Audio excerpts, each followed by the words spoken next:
क्रेडाई से, अगर हम क्रेडाई के हिसाब से आपसे पूछें तो क्या आपकी मांगे रहती हैं कि क्या क्या होना चाहिए ताकि वास्तव में आपके लिए एक अफोर्डेबल हाउसिंग को बनाना एक वायबल हो बिजनेस के हिसाब से भी? हाउसिंग अगर आप 2022 तक लाना चाहते हैं, हर तरह के मकान को आपको अफोर्डेबल बनाना पड़ेगा। आज अगर हम राजस्थान की बात करें तो हमें 17 लाख हाउसेस की रिक्वायरमेंट है 2022 तक। 17 लाख हाउसेस हम किस तरह से बनाएंगे? गवर्नमेंट एजेंसीज के भरोसे नहीं बन पाएंगे। हाउसिंग बोर्ड ने, राजस्थान हाउसिंग बोर्ड ने अपने पूरे कार्यकाल में सिर्फ 2.5 लाख मकान बनाए, तकरीबन 40 साल के अंदर सिर्फ 2.5 लाख मकान बनाए। इट्स अ बिग चैलेंज कि 10 साल में हमें 17 लाख मकान बनाने हैं। हमें प्राइवेट पार्टिसिपेशन चाहिएगा। प्राइवेट फंड जब आएगा, वो भले एफडीआई के रूप में आए, किसी भी रूप में आए, उस पर वो कुछ ना कुछ रिटर्न चाहेगा। वो एक बिजनेस मॉडल है और बिजनेस मॉडल के अंदर हमें अर्न भी करना है और हमें हाउसेस भी प्रोवाइड कराने हैं। तो हमें हर प्रकार के मकान को अफोर्डेबल बनाना है। ये सरकार के सामने चैलेंज है।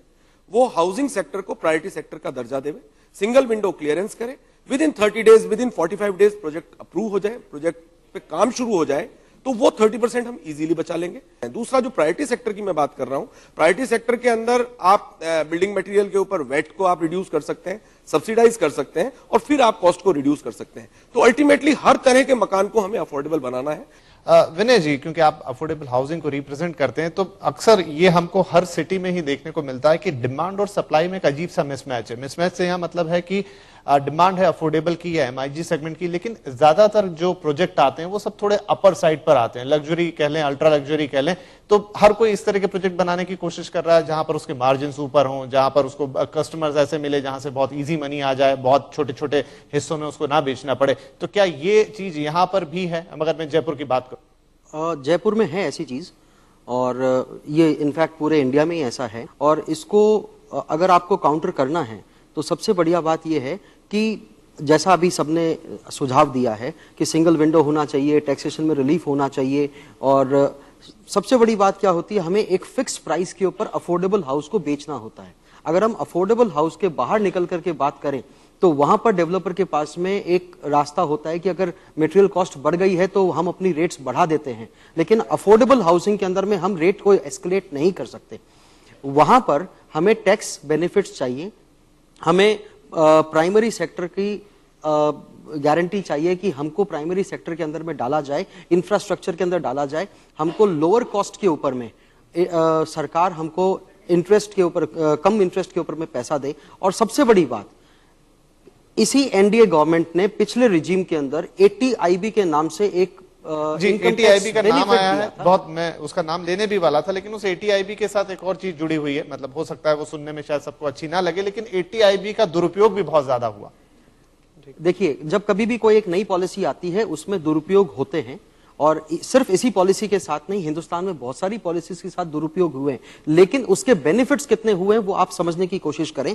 क्योंकि देखिए, जब किसी का घर बनता है, जब एक बिल्डर घर का निर्माण करता है तो उसके साथ बहुत तरह की एंसिलरी इंडस्ट्रीज चलती हैं, तकरीबन डायरेक्टली और इनडायरेक्टली 10,000 प्रकार की इंडस्ट्रीज चलती हैं। और जो 80IB आया था और उसकी वजह से जितने मकान हिंदुस्तान में बने, उसका रिजल्ट हमारी जीडीपी ग्रोथ के साथ हुआ।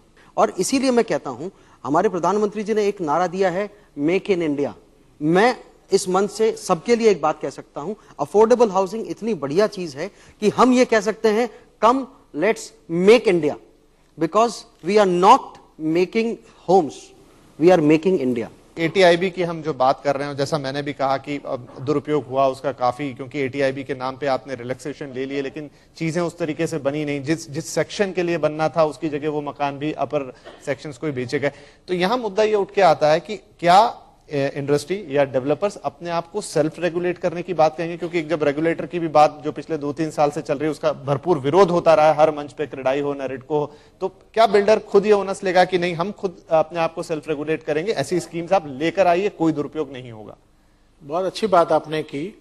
कोई भी इंडस्ट्री अगर चहुमुखी विकास की बात करें, ओवरऑल डेवलपमेंट की बात करें, तो जब तक ऑन रेगुलेशंस नहीं होंगे, ऑन कंट्रोल्स नहीं होंगे, तब तक गवर्नमेंट को हम कोई डिलीवरी देना चाह रहे हैं उसमें वो स्ट्रीमलाइन नहीं होगा सिस्टम। 80IB की बात है, 80IB में ये बिल्कुल ठीक बात है कि जब भी कोई नई नीतियां लागू होती है, आपने कहा कि इसमें कॉस्ट बढ़ा करके लोगों ने इसका दुरुपयोग हो सकता है।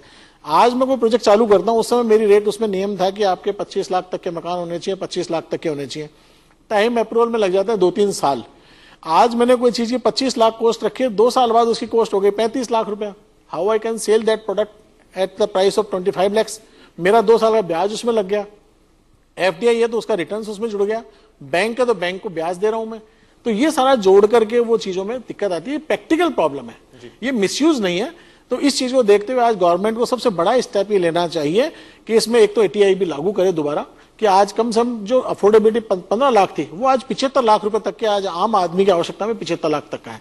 दूसरा, एक्साइज ड्यूटी इसमें कम की जाए।